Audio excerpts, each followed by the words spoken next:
de quienes las emiten y no representan necesariamente el pensamiento ni la línea editorial de esta emisora. Hola amigos, ¿cómo están? Muy buenas tardes. Tengan todos ustedes. Hoy miércoles 30 de agosto de 2017. Es un placer estar con ustedes una vez más, otro miércoles en Expediente M.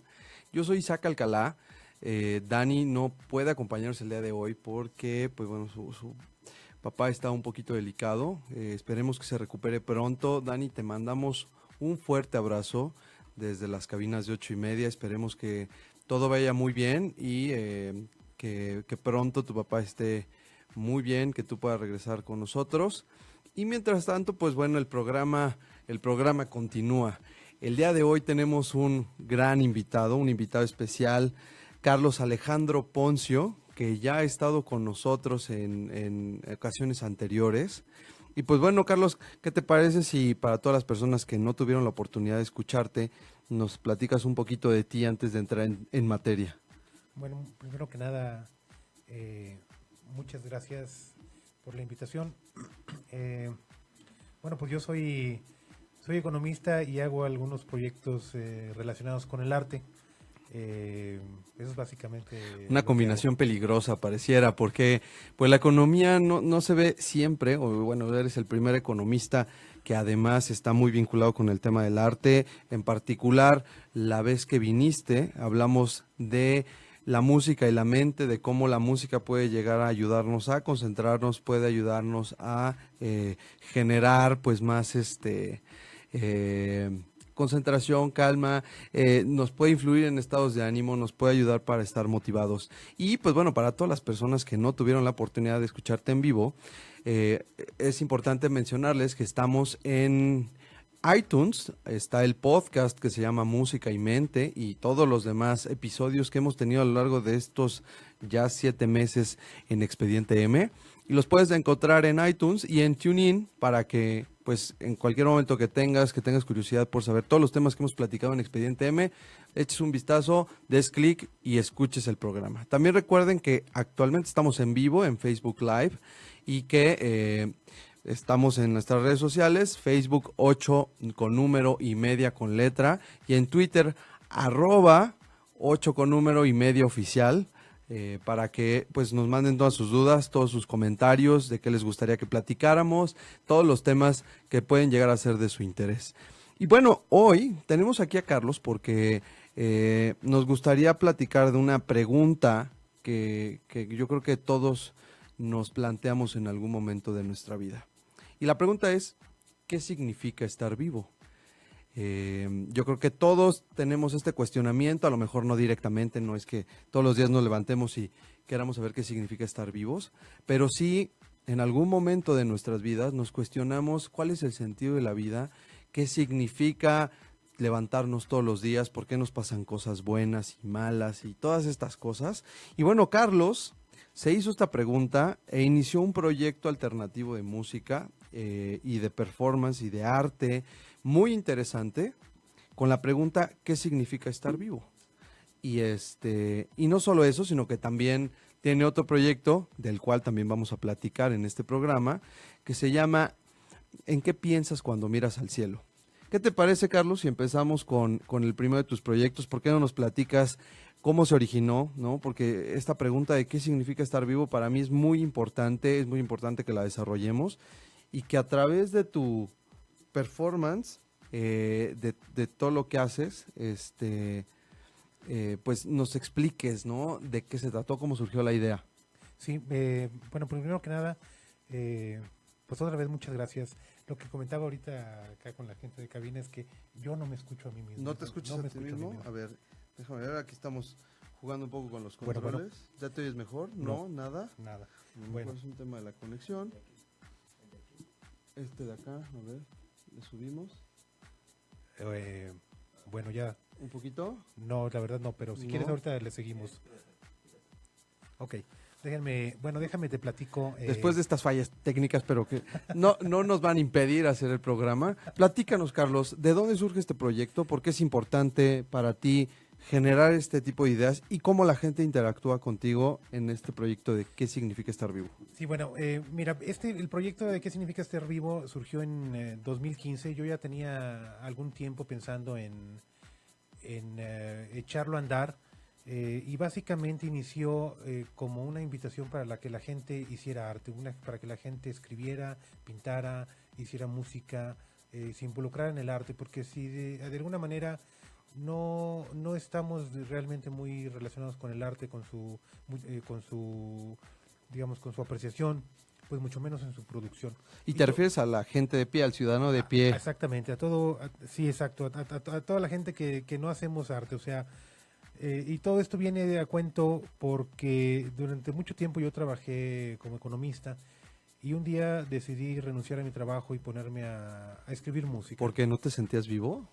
Fíjate que no fuera esa la razón, pero en eso desembocó a final de cuentas la historia. O sea, me di cuenta de que todos nosotros que trabajamos no te digo de 9 a 9 de la noche, sino que incluso los que trabajan de 9 a 2, de 9 pero a de 5, de 9 a 2, bueno, de 9 a 5 sobre todo, pues realmente no vivimos, nos la pasamos en el tráfico y no pensamos y reflexionamos Claro. en cómo estamos viviendo. Y no es nuestra culpa, es simplemente que estamos en un sistema económico que pues probablemente sea el mejor, pero que quién sabe qué tanta felicidad es realmente la que... Porque la economía al final son números, cifras, hay que llegar a ciertas estadísticas, alcanzar ciertos niveles de crecimiento, pero dejamos de lado el aspecto humanista, ¿no? Y dejamos de lado el aspecto humano de nuestra vida. No sé si vaya por ahí. Sí, exactamente. Es precisamente una crítica, digamos, al hombre económico que ha construido la ciencia económica, por redundar un poco, en el que este hombre económico aparentemente es feliz consumiendo. Y Aparentemente, ¿no? aparentemente, Qué bueno que haces la precisión. exactamente. Aparentemente es feliz yendo a una oficina de 8 de la mañana a 8 de la noche y consumiendo los sábados y domingos. Llenándose de deudas que llenándose parece de que deudas, nunca van a comprando, terminar, exacto. Y a mí me llamó mucho la atención lo que estuvo sucediendo en Europa, en España, con las altas tasas de desempleo y el haber convivido con artistas durante esta época, que creo que viene un cambio muy fuerte en el futuro porque la gente los jóvenes ya no se están comprometiendo a comprarse una casa, a comprarse un auto, a casarse, o sea, están pensando en otro estilo de vida, ¿no? ¿no? Los valores, a lo mejor la importancia que le estamos dando a ciertas cosas de antaño, como la casa, lo que tú mencionas, el DEPA, el trabajo, ¿no? El trabajo a largo plazo está cambiando. Está cambiando, exactamente. Y yo de alguna manera me vi como, pues de repente en medio de de esta tormenta nueva, ¿no? De esta gente, porque renuncio a mi trabajo por cumplir un sueño que había abandonado de joven, por haber estudiado economía, abandoné la carrera de música y me puse a escribir música, pero todo esto desembocó en que finalmente empezar a escribir, empezar a pintar y empezar a componer música.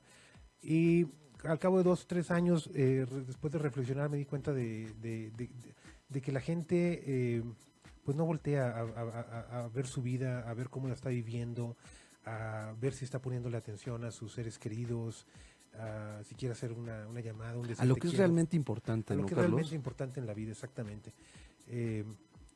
Lo has dicho correctamente. Y entonces, pues por eso lanzo este proyecto sobre qué significa estar vivo, que es una manera de invitar a la gente a hacer arte, pero también hacerla reflexionar sobre cómo está viviendo y a darse cuenta de que nuestra gente querida se nos va un día y no le pudimos decir te quiero lo suficiente. O es un instrumento, o sea, el arte se convierte en un instrumento por el cual tú haces que la gente reflexione, de alguna manera interiorice esta pregunta y pueda expresarlo a través del arte. Es totalmente correcto eso también, porque, bueno, todo arte, sobre todo arte de cierto momento del siglo XX hacia acá, es una invitación a reflexionar sobre nuestra condición social, sobre nuestra vida social. Tienes toda la razón. Yo la verdad lo hago de una manera un poco... ¿Lúdica? Pues un poco, no sé si lúdica, pero a lo mejor un poco... no le gusta la palabra a mis colegas de este proyecto que la use, pero la voy a usar, un poco provinciana, porque es una manera un poco bonita, un poco pop, un poco inocente de invitar a la gente a hacer esto, a hacer esta reflexión, y no es precisamente que lo hagamos, digamos, como en los 70 se hacía, sacándonos sangre en frente del público, o matando animales, o Claro. haciendo algo, Performance un performance irreverentes, un poco más, sí, ¿no? exacto, algo más violento, ¿no?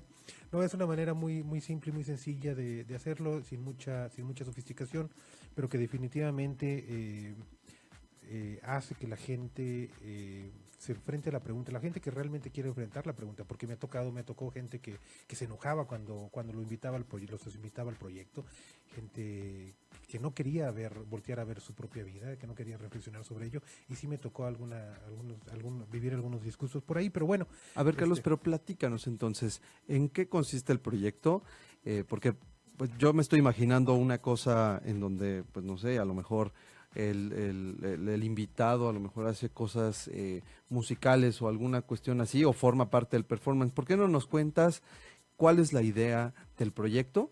¿No? ¿De qué manera podemos interactuar o de qué manera los invitados interactuaron durante el desarrollo del proyecto? Sí, mira, te lo platico. Te voy a decir cómo se desarrolló a lo largo de se ha desarrollado a lo largo de estos 2 años. Todo comenzó con una convocatoria que lancé en enero de 2015, invitando a la gente a que escribiera una carta dirigida a alguien a quien tenía mucho tiempo de no ver, explicando qué ha visto, qué ha escuchado, qué le ha tocado vivir, y al final de la carta debe dar una explicación a Dios o a la naturaleza o al destinatario original de la carta sobre qué significa estar vivo. Entonces recibí cartas digamos, de pues sí, de varias partes de Latinoamérica, muchas de México, pero otras de Latinoamérica, fuera de México, y creo que fueron 143 cartas. Esas cartas lo que hice fue meterlas en sobres, sin destinatario, y empezar a repartirlas en la calle a la gente. Lo hice en Monterrey, lo hice en Guadalajara, lo hice aquí en la Ciudad de México, en Tlaxcala, en Puebla, en Querétaro, en varias ciudades. Y ahí fue una experiencia padre porque entrego la carta, simplemente la gente no sabe de qué se trata, simplemente la carta, el sobre dice qué significa estar vivo. Alguna gente la abre, la lee ahí mismo. Alguna vez me tocó una vivencia pues un poco dramática, pero padre. Se la entregué a un indigente en la ciudad de Monterrey, que estaba dormido, tirado afuera de una iglesia, recostado afuera de una iglesia en el piso. Y cuando yo caminé por ahí, su perro que estaba ahí durmiendo al lado de él, despierta y me comienza a ladrar. El hombre despierta, lo apacigua, y entonces yo me le acerco y le regalo la carta. Y me alejo un poquito, él la abre. ¿Querías ver la reacción? Quería ver la reacción. Él la abre, la lee y comienza a llorar, y se levanta y se va de ahí. Y fue algo muy emotivo. Muy fuerte, me imagino. Así es. No nada más para él, sino también para ti. También para mí. Sí, porque es una carta que no está dirigida para él, una carta que alguien más escribió sin saber que va a ser entregada a alguien, y la conexión que se hace es mágica, es básicamente mágica, porque esa persona que la recibe se proyecta ahí y ve un mensaje un mensaje destinado a él. Aunque no estuviera originalmente destinado a él, Aunque no estuviera. el receptor, el remitente, más bien el destinatario de la carta, el destinatario indirecto de la carta, se ve reflejado un poco en el texto. Así es, de alguna manera comenzamos a leer historias, y de alguna manera nos hace recordar algo nuestro, y nos hace inmediatamente reflexionar a la hora de escuchar una opinión de alguien más y compararla con la nuestra. No sé, pasarán cosas. El efecto debe ser impresionante. ¿Qué te parece si digo, no sé si nos pudieras compartir alguna de estas cartas para entender la dinámica? A lo mejor las personas que nos están escuchando, que nos están viendo en Facebook, todavía no tienen la dinámica. Yo ahorita acabo de leer una y de verdad que es muy muy fuerte. Me gustaría leerla más adelante, pero ¿qué te parece si compartes con nosotros alguno de estos textos dirigidos a una persona que no va a recibir la carta y que por azares del destino es recibida por otra persona que también tiene esta reflexión, ¿no? De manera indirecta y sin propósito? Claro que sí. Esta es una carta del segundo proyecto, de este segundo proyecto que mencionaste, que se llama ¿En qué piensas cuando miras al cielo? Pero básicamente la dinámica es la misma, es una pregunta distinta, pero es una misma dinámica de reflexión de alguien sobre su vida y sobre lo que ha hecho con ella. Es una carta de Tucumán, Argentina, escrita por María Gracia Ceballos Paz. Dice: Fede querido, Es una, perdón, sí, que sí mencioné que es de Argentina, ¿verdad? Es una- Sí, de Tucumán. Perdón, de Tucumán, perfecto. Fede querido, sé que han pasado 3 años desde la última vez que nos vimos o que hablamos, pero por algún motivo necesito decirte algo. Cuando me recuesto en el pasto recién cortado y contemplo con admiración el cielo y las nubes que son movidas por el viento, te veo a vos, te veo y recuerdo todos los momentos que vivimos desde que éramos chicos, cuando comenzamos siendo mejores amigos. Luego nos veo a nosotros, casi llegando a la adolescencia, y veo cómo todo se fue complicando de a poco. Al principio era sencillo, nos gustábamos, o al menos eso creía, pero al paso de los meses, la familia y los amigos se volvieron factores que nos influyeron, tal vez demasiado. En el sol te veo, porque recuerdo cómo me alegrabas los días y cómo nos divertíamos. Confieso que a pesar de que haya pasado tanto tiempo, te extraño y muchísimo. Siempre que pienso en vos me imagino qué hubiera sido de nosotros, si ese verano. Y tal vez sea una necedad, una simple fantasía de pequeña, pero lo curioso es que te vi una sola vez después de todo lo ocurrido, pero vos no, y yo ni siquiera me atreví a saludarte por simple timidez, y cómo me hubiera gustado hacerlo, para ver al menos si seguíamos siendo como esos dos chicos de 12 años que se habían gustado mucho. Y tal vez también sea una necedad escribir esta carta, puesto que no va a ser enviada. Te confieso que fuiste mi primer amor, de esos que no se olvidan, y cuánto me alegro poder decirlo, aunque también rompiste mi corazón. Por ahora, esta carta va a quedarse en el cajón de mi mesa de luz, esperando que algún día lo que teníamos vuelva a nosotros. Esperándote, te quiero muchísimo, Maya. Qué fuerte. Qué Bueno, fuerte. es una carta que... Sí, porque al parecer bueno, como yo lo interpreto, y me imagino que cada persona que la lee debe de darle la interpretación que quiere.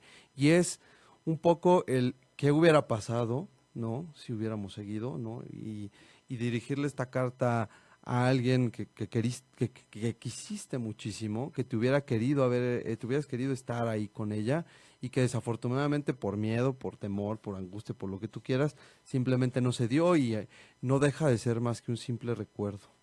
Así es interesante la manera en que tú la lees. Yo la puedo leer ¿Tú de cómo una la manera. interpretas? Bueno, a mí inmediatamente me hace recordar, pues mi infancia, ese amor que tienes que para mí lo viví de una manera mucho más lejana que Maya. Eh, yo, yo no conviví con la persona, con la niña que me gustaba, digamos, de adolescente. Y no sé, me hace vivir una serie de experiencias que a lo mejor no viví. eh, o que me hace imaginar una serie de experiencias que no imaginé que hubiera podido vivir, pero de alguna manera me remite a la vida, a lo que he vivido, a lo que he hecho con ello y a lo que y eventualmente me va a llevar a lo que estoy haciendo con ello. Oye, Y bueno, entonces este proyecto comienza así, con las cartas.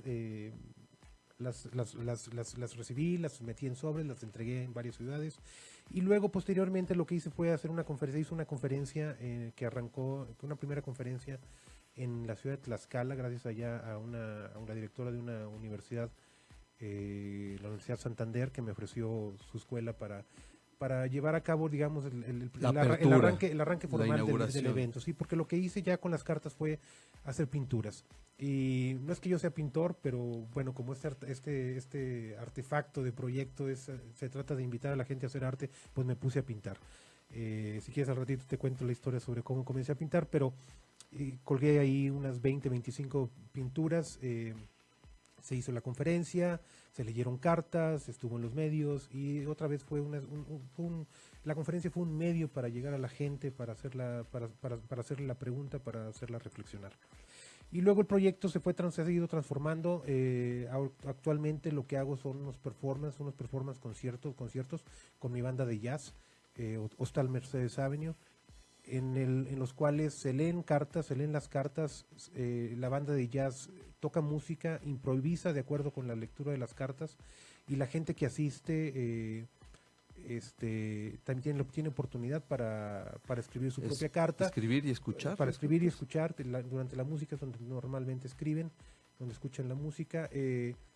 Los cuadros están ahí colgados. Todo esto tiene una razón que lo que he teorizado un poco sobre por qué hacer las cosas de esta manera, que tiene que ver con bueno, es la primera vez que lo hago público, nunca lo he hecho, pero Venga, suéltalo. una- Déjalo es ir, una- es déjalo una- ir. es una imitación, digamos, de la misa, es una imitación de la misa católica, es una imitación de cualquier misa religiosa, de cualquier rito religioso en el cual se le está agradeciendo a Dios, sin estársele pidiendo, digamos, nada, ¿no? Tengo los cuadros Simplemente. como si fueran ahí las imágenes de una iglesia, cartas como si fueran las cartas de Pedro, La Pablo, lectura, las claro, lecturas, las epístolas. y la música celebratoria y la gente reflexionando de una manera activa sobre la vida, ¿no? Agradeciendo. Yo, esta palabra que mencionas, a mí me llama mucho la atención, porque de alguna manera reflexionar sobre la brevedad de la vida, reflexionar sobre la importancia de sentirnos vivos, de recordar cosas que nos han pasado, implica necesariamente un agradecimiento, ¿no? Yo no sé exactamente a quién se le deba de agradecer, ¿no? Ni me quiero meter en Honduras respecto si hay que agradecerle a Dios o a la energía eterna o simplemente a la experiencia de estar vivo, ¿no? Y de alguna manera la música, como tú bien dices, también es un vínculo de conexión. La música siempre ha sido un elemento de conexión con el alma, por así decirlo, y leer estos poemas, leer estas cartas, ver el arte y de alguna manera sensibilizarte en ese momento, debe de ser una experiencia que por lo menos para nosotros que no estamos tan familiarizados con el tema del arte, pues impacta, Sí. ¿no? Fíjate que eso que dices me hace recordar que en alguno de los eventos, algunos de los eventos más recientes que tuvimos del proyecto de qué significa estar vivo, el actor que dramatiza estas cartas, porque déjenme les digo que es un actor profesional, ahorita me gustaría platicarles un poco de él, de Rubén Castillo, se le ocurrió, él además de ser actor es psicólogo y da clases, entonces se le ocurrió hacer una especie de cuestionario a la gente sobre cómo recibe la carta, la lectura de la carta. Y para mí, él se encargó con sus asistentes de recolectar la información y al final me la pasó y fue muy impactante para mí ver que es un evento que hace actuar a la gente. Cuando se encontró, nos tocó ver a una señora que nos dijo que ella lo que vivió ahí le hizo finalmente ir a su casa y decirle a su hijo las cosas que no tenía mucho tiempo de no decirle que quería decirle. Así de fuerte Así fue de- el impacto del, así de del fuerte proyecto. fue el impacto. Eso es para mí, pues, padre, y espero que la gente no se esté equivocando a la hora de tomar decisiones, pero la gente que está ahí toma decisiones y creo que le impacta significativamente. Oye, pues muy bien. ¿Qué te parece si nos vamos a una canción para seguir también con el proyecto? Nosotros tenemos una canción que se llama Vivo, de Gustavo Cerati, del disco Siempre Soy, que de alguna manera nos hace reflexionar por qué nos tenemos que sentir vivos. Yo sé que no es tu especialidad, porque déjenme decirles que Carlos es pues experto en música clásica, además de que tiene su banda de jazz. Cerati pues sí se aleja un poquito. Cerati es uno de los más grandes compositores de canciones que ha dado el siglo XX.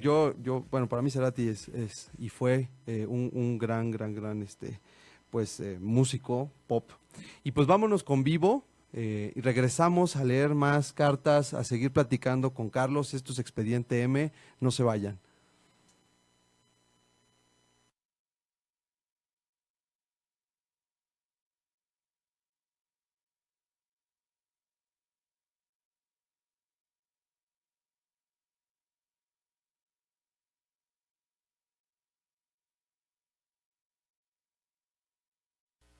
No, porque sí te escuchas. La conexión del... Lo que sí te oigo a ti, sí oigo la música, lo que no oigo es a mí. Déjame ver si no hay esto, ¿verdad?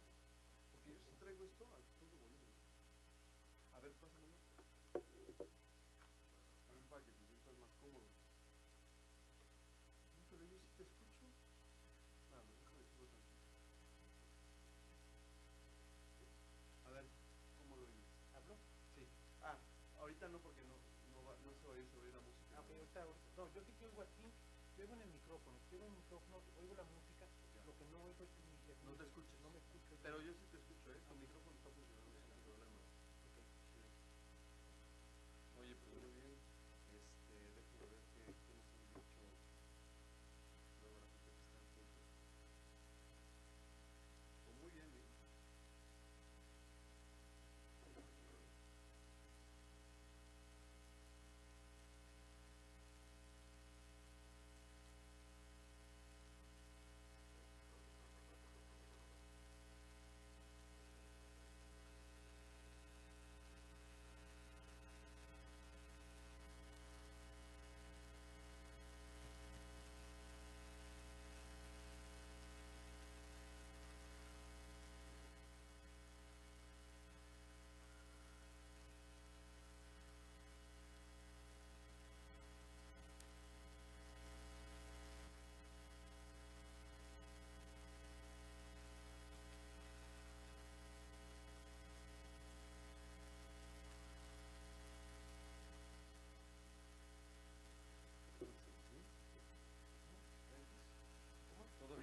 Bienvenidos de vuelta, amigos. Estamos en Expediente M, estamos con Carlos Alejandro Poncio y estamos platicando de sus proyectos y sobre todo de la gran pregunta que es ¿qué significa estar vivo? Y Carlos, si me lo permites, me gustaría leer la carta que pues bueno, compartiste conmigo. Me gustaría compartirla también con toda la gente que nos está viendo y escuchando en 8:30. Es una carta que viene desde Almoloya de Juárez, del Estado de México, que escribió Aguirre Raquel o Aguirre Rachel, porque pues el nombre es Rachel, del 5 de noviembre de 2016. Y la carta dice textualmente lo siguiente: a mis queridas quimeras, los golpes más duros te hacen la persona que hoy eres. Eso significa que tienes dos opciones: o subir a la gloria o caer a la demencia. Ya no entiendo si mi gloria es una vasca de demencia, pero aquel miércoles en los adentros de un cataclismo familiar, sumisa en la atmósfera que yo misma me creé, no sabía cómo reaccionar a la noticia donde mi vida estaba de por medio, igual que la de aquellos dos ángeles. Los médicos cada vez que se dirigían a mí me decían «señora», y aquello me hacía pensar en que era demasiado joven para que me llamasen así. Pero la verdad ya no me importaba, pues llegaba la hora de tomar una decisión entre la vida y la muerte. Todos sabíamos que la mejor decisión era la vida, y yo la elegí. Me aferré a ella, así como un vagabundo se aferra a su trozo de comida o un avaro a su dinero. Pero en fin, aquella noche larga no podía probar bocado, cuando de la nada una señora regordeta se acercó a mí, me dio un bolígrafo y papeles que firmar. Terminando aquello, me pasaron al quirófano, donde solo me anestesiaron de la cintura para abajo.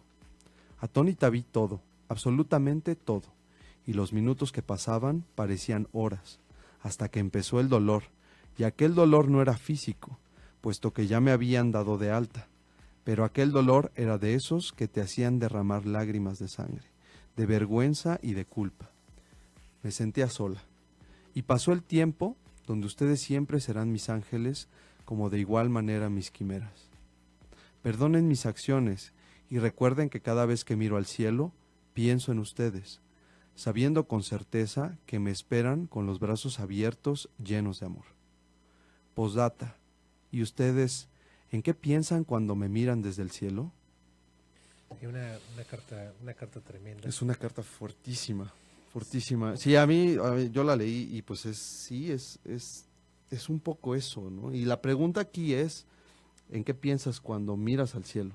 ¿No? Sí, ahí la pregunta es una carta del proyecto sobre qué piensas cuando miras al cielo.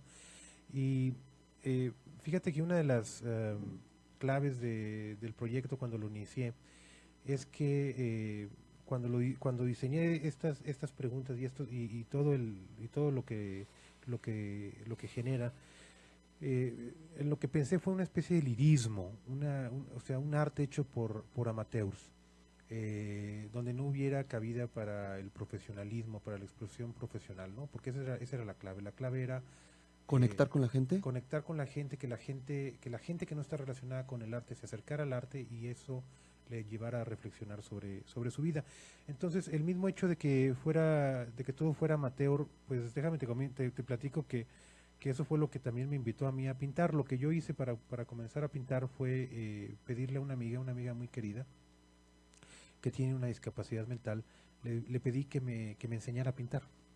Y entonces me reuní con ella y estuve pintando durante un año bajo su enseñanza. Ella fue la que me guió. Yo le preguntaba qué opinas aquí, qué opinas allá, qué le falta, qué necesita este cuadro. Después de un año, después de haber pintado unos 150, 200 cuadros, y comencé a ver que ya me salían cosas un poco más elaboradas, más decentes, fue cuando ya me aventé a que el proyecto trajera pinturas.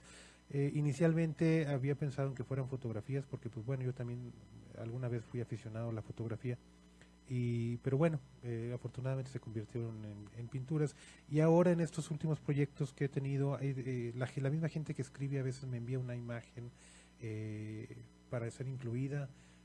Lo que estoy haciendo ahorita son collages con las fotografías que me envían los mismos escritores, y ahí está. ¿Y cómo ha sido la recepción, Carlos? Es decir, Me contabas que tú recibiste en el primer proyecto, en qué significa estar vivo, 161 cartas. 143 cartas. 143 cartas. En este segundo de ¿En qué piensas cuando miras al cielo?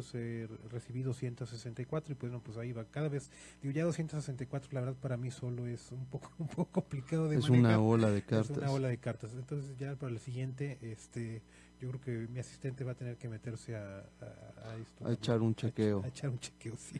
Pues muy bien. Y en estos performances que hacemos, que has estado haciendo, el impacto de la música debe de ser también, veo la combinación, ¿no? De pintura, música con la lectura de las cartas.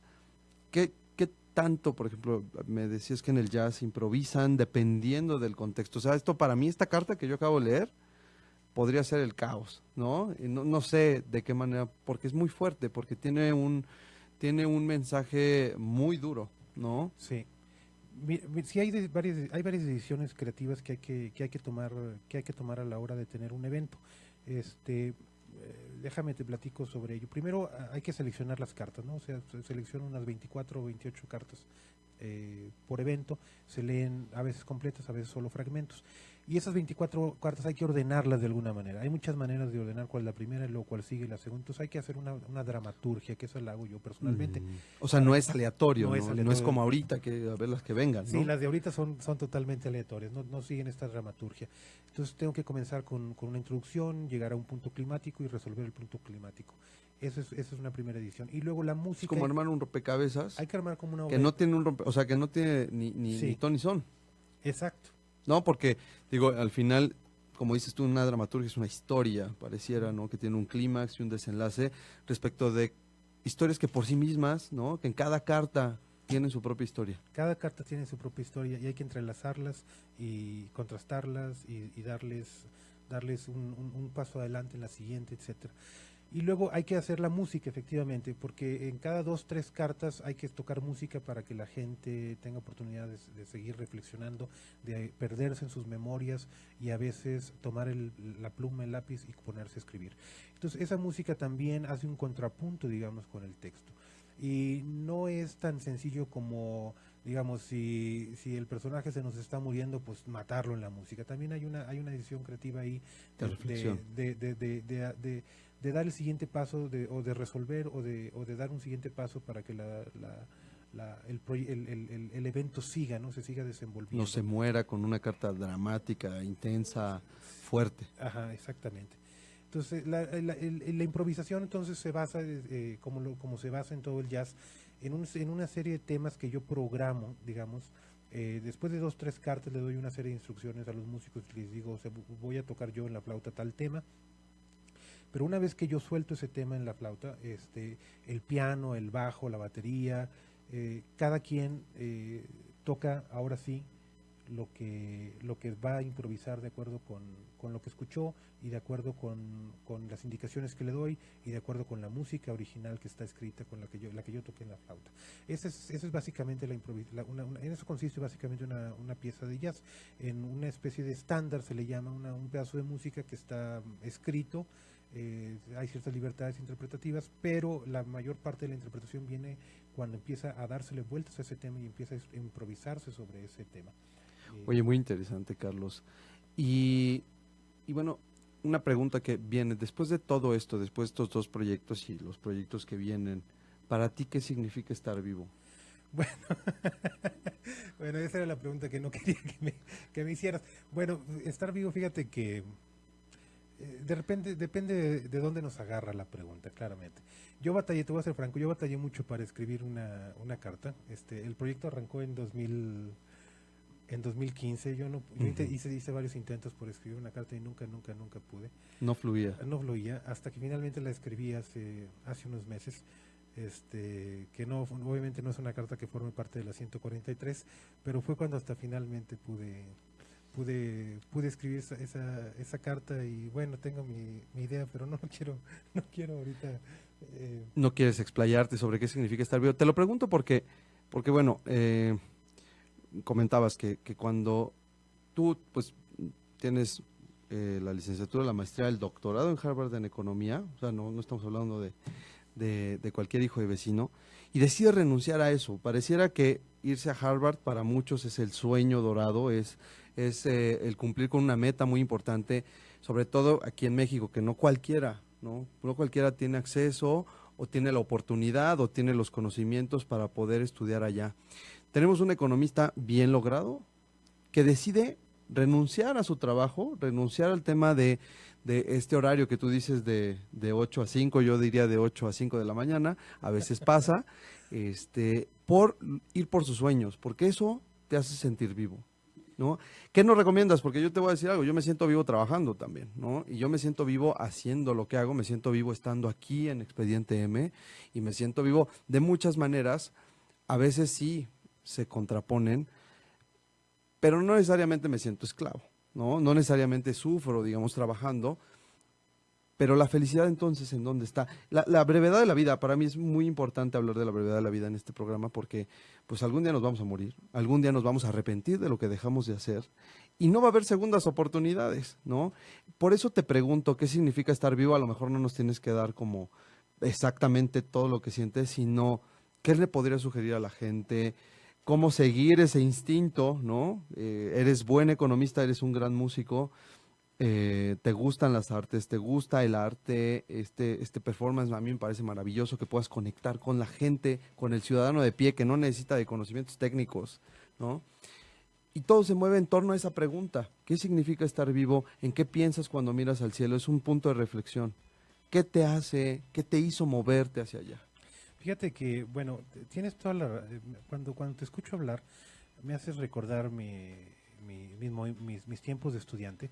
Y bueno, tengo que reconocer algo. O sea, como tú dijiste, bueno, yo tengo un doctorado en Harvard y la verdad es que era un alumno, llegué como un alumno sobresaliente a Harvard. No iba, digamos, como el típico, perdónenme los economistas que me estén escuchando, no era el típico mexicano que va a Harvard a sacar un título y regresar con él, sino iba realmente tenía como una especie de futuro académico que me llamaba la atención, que yo quería seguir.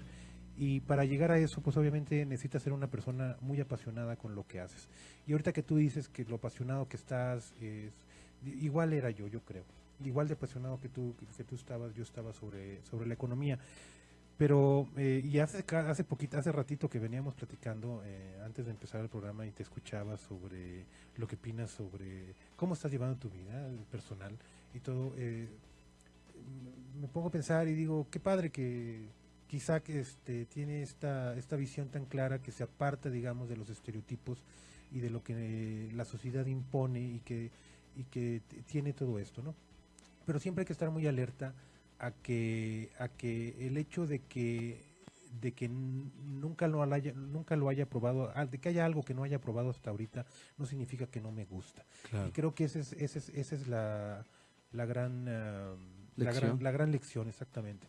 Uno no debe, y me da miedo decirlo porque, híjole, a veces lo platico y luego viene alguien y me dice, me habla de las decisiones que acaba de tomar y me da un miedo porque yo digo, espero que yo no lo haya influido porque qué responsabilidad. Pero definitivamente uno no debe de dejar de hacer las cosas por temor a lo que va a pasar, o sea, uno no deja de hacer las cosas por temores, o sea, uno debe hacer las cosas, no Arriesgarse. uno debe arriesgarse hasta cierto punto, creo yo, Te ¿no? digo, mientras no dañes a los demás en el Inter o tal vez pues pongas en riesgo tu propia vida, pues yo creo que hay un espectro de decisiones que vale la pena tomar, ¿no? Exactamente, sí, hay que tomar en cuenta eso, hay una gran cantidad de decisiones que están ahí, que no estás tomando y que no estás tomando por simple miedo y a veces por costumbre, porque ni siquiera sabes que están las decisiones Porque te ahí, dejas llevar. porque te dejas llevar por el día a día. Ahora tampoco creo que todo el mundo deba renunciar a su trabajo y ponerse a hacer arte. Definitivamente la decisión que yo tomé fue una decisión drástica, fue una decisión, digo, hay toda una historia detrás. No fue una decisión improvisada. Yo comencé a escribir, déjame te comento que yo comencé a escribir música a los 12, 13 años. Yo entré a la carrera de música, o sea, tampoco estaba empezando de cero. Pero bueno, hay gente que realmente empieza de cero. Hay pintores no recuerdo si es Cézanne o Gauguin o quién, que a los 40, 42 años Dijo, es el momento. dejó de ser financiero para ponerse a pintar y resultó ser uno de los artistas más importantes de su periodo, ¿no? Pero bueno, Arriesgarse. tal vez, Arriesgarse, pero tomar riesgos, no dejarse llevar por la corriente, ¿no? Por este horario de 8 a 5, de 8 a 9, de 8 a 8, y el miedo que también, pues, la vida solo es una, creo, y estas cartas nos lo dicen, ¿no? esas cartas hablan exactamente, reflexionan sobre lo importante que es la vida y lo importante que son ciertos momentos. Ahora, déjame te digo una cosa, tampoco yo diría aviéntate a los riesgos y ya nada más. Digo, aviéntate a tomar un Riesgos riesgo, calculados. no calculados, pero a estar consciente de que va a haber cosas que no van a salir bien y de Claro. que va a haber cosas que sí van a salir bien. Y de que lo que puede salir mal seguramente va a salir mal, pero pues a veces Es parte de la vida, al final. debemos estar dispuestos a pagar el precio. Sí, yo te voy a decir algo, lo leí hace poquito, no sé, que las decisiones más difíciles son las que mejores lecciones nos dejan. Sí. Entonces, pues la vida yo creo que solo es una. Y qué bueno que además tengas a un grupo de amigos, a un grupo de artistas que quieran acompañarte en este proyecto. ¿Por qué no nos platicas un poco de ellos? Claro que sí, mira, como te comentaba, el proyecto comenzó primero de una manera amateur. Entonces lo que hice fue, yo no sabía nada de jazz hasta hace, bueno, o sea, había tocado el piano, había tomado clases de composición en el Conservatorio Nacional, tocaba un poco la flauta, pero el jazz me era ajeno hasta hace unos 3 años e invité a un amigo que conocí en un lugar que ahorita no les puedo platicar de dónde es, pero luego No hace falta, no te unas preocupes. cervezas te platico. Muy bien. Y lo invité, él era pianista, había estudiado piano hasta la preparatoria musical, o sea, era un amateur en cuestiones de piano, y lo invité para que comenzáramos a estudiar jazz. Y nos comenzamos a reunir una vez a la semana durante 3 años, y así fue como nos convertimos en digamos, jazzistas amateurs, porque pues eso es lo que somos. Y le mando un saludo a él, donde quiera que esté, a Cuauhtémoc Rodríguez. Ahorita ya no nos está acompañando en el proyecto, pero eso fue muy importante, y ahorita el proyecto ha tenido tanto éxito que la cuestión amateur ha ido desapareciendo. Ahorita ya es un actor profesional el que lee las cartas, por ejemplo, y es una banda profesional la que está tocando con nosotros. Por ejemplo, en las cartas la dramatiza Rubén Castillo, un actor de teatro que estuvo muchos 10 años en la capilla de Salvador Novo, hasta hace poco en Los Endebles. Ujú. Es un actor que ha sido dirigido por Boris Schumann, que ha actuado con Angélica Aragón, con Rebeca Jones, con Humberto Zurita, que son gente que por lo menos mi generación conoce. Y estoy muy agradecido con él porque él se subió al proyecto, le encantó. Él además es psicólogo, da clase en la Universidad Pedagógica Nacional sobre la relación entre educación y arte, y él es quien dramatiza las cartas. En la banda está pues varias gente, jazzistas profesionales, algunos que tocan de fijo en algunos de los restaurantes de jazz más conocidos no sé si lo puedo decir o no. Por favor, aquí está, por ejemplo, estamos en el internet y el maestro Chavita Mezquita está tocando de fijo en el Nuevo Orleans, es un gran pianista. en el Nueva Orleans, el que está en Revolución. El que está en Revolución, él es el pianista de fijo ahí de la banda de la New banda Orleans. de la banda del Nuevo Orleans. Él fue mi profesor, pero él fue mi profesor de hecho de algunas materias. Está también Juan Carlos Villaseñor Patiño, que es un gran fagotista que inició su carrera muy joven, como a los 20 o 21 o 22 años, tocando con la Sinfónica de Acapulco. Actualmente no está de fijo en alguna sinfónica, pero ha tocado en todos lados, en Europa, en América, y de repente va y toca la Sinfónica Nacional. Y se ha ido profesionalizando, ya es realmente el único amateur que queda, creo que soy yo. Y bueno, no me he bajado porque todavía no me bajan nada más, pero el día que tenga que hacerlo, pues lo voy a Oye, tener, fíjate lo que voy a tener que tenemos hacer. algunos comentarios en Facebook. Te mandan saludos Lego Alejandro, ¿no? Que nos está viendo y escuchando. Y Mildred Calderón, Mildred nos dice que es participante del proyecto ¿En qué piensas cuando miras al cielo? Y nos pide de favor si es posible leer su carta. Desafortunadamente no traemos todas las cartas, Mildred, pero qué bueno que ha sido parte del proyecto. Es importante también mencionarles que en la página oficial de Carlos, elsur.com, Ajá.